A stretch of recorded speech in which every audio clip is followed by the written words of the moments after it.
बहुत सारे लोगों का एक कॉमन क्वेश्चन होता है जो मुझे पूछते हैं कि मुझे प्राणायाम करते वक्त बार बार जमाई क्यों आती है।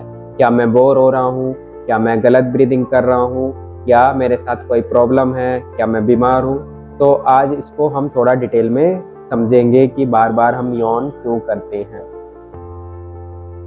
सबसे पहला रीज़न ये है कि नर्वस सिस्टम शिफ्ट होना। तो जब हम प्राणायाम करते हैं, स्पेशली स्लो ब्रीदिंग, जैसे कि नाड़ी शोधन प्राणायाम हो गया आपका, उज्जाई हो गया, या लॉन्ग एक्सहेलेशन के साथ हम ब्रीदिंग करते हैं, तो हम अपने बॉडी के पैरासिम्पैथेटिक नर्वस सिस्टम को एक्टिवेट करते हैं। इसका मतलब ये होता है कि बॉडी स्ट्रेस मोड से रिलैक्सेशन मोड में शिफ्ट हो रही है। ज़्यादातर लोग दिन भर सिंपैथेटिक मोड में रहते हैं, मतलब थोड़ा अलर्ट रहते हैं, थोड़ा स्ट्रेस्ड रहते हैं, थोड़ा एक्टिव रहते हैं।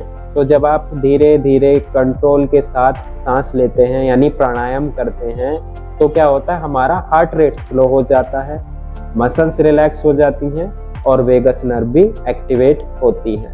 तो जमाई इस शिफ्ट का एक नेचुरल रिजल्ट सिग्नल होता है। बॉडी हमारी कह रही होती है कि अब हम सेफ हैं, रिलैक्स कर सकते हैं अपने सिस्टम को। दूसरा रीज़न होता है ऑक्सीजन और कार्बन डाइऑक्साइड के बैलेंस का। तो जब हम नॉर्मली जो ब्रीदिंग करते हैं उसमें हमारी ब्रीदिंग शैलो होती है, हम पूरा तरीके से सांस नहीं भरते हैं। तो जब हम प्राणायाम में सडनली डीप या स्लो ब्रीदिंग शुरू करते हैं तो ऑक्सीजन और कार्बन डाइऑक्साइड का बैलेंस चेंज होता है। तो जमाई डायफ्राम को फुल स्ट्रेच करती है, लंग्स को एक्सपेंड करती है और ब्रीदिंग रिदम को रिसेट करती है। इंटरेस्टिंग बात यह है कि जमाई सिर्फ ऑक्सीजन की कमी से नहीं आती है, कभी कभी ये CO2 के बैलेंस को रेगुलेट करने के लिए भी आती है। मतलब बॉडी अपने आप को एडजस्ट कर रही होती है।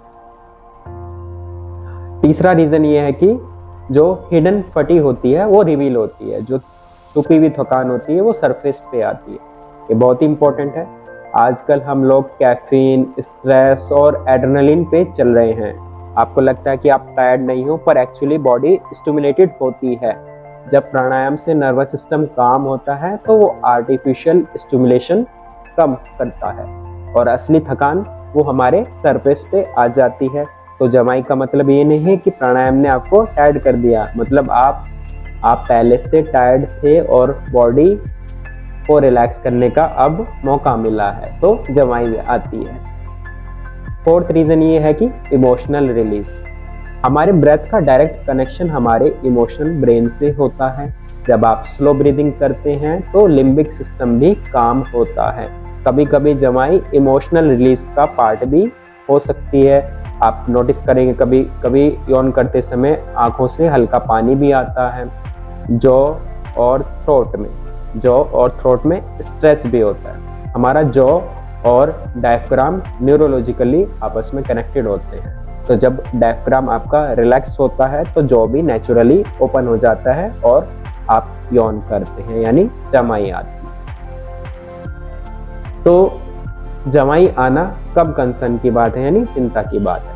ओकेजनली जमाई आ रही है, यौन कर रहे हैं आप, वो बिल्कुल नॉर्मल है। लेकिन अगर कंटिन्यूसली आप जमाई कर रहे हैं तो हो सकता है आप ओवर ब्रीदिंग कर रहे हो, इनहेल ज़्यादा डीप कर रहे हो, या एक्सहेलेशन आपका ज़्यादा लंबा हो रहा हो, आपकी स्लीप तरीके से नहीं हुई है, आप अच्छे से रिलैक्स नहीं है, आपके प्रैक्टिस का टाइम सही नहीं है, लेट नाइट करते हैं तब भी ये प्रॉब्लम आती है। तो ये रीज़न भी हो सकता है। अगर जमाई आए तो क्या करना चाहिए? जमाई आए तो ठीक है, ज़्यादा है तो क्या करें? सबसे पहले तो जमाई को दवाई मत आने दीजिए, उसको सप्रेस मत कीजिए, नेचुरली कंप्लीट होने दीजिए। फिर एक आपको नॉर्मल ब्रेथ लेना है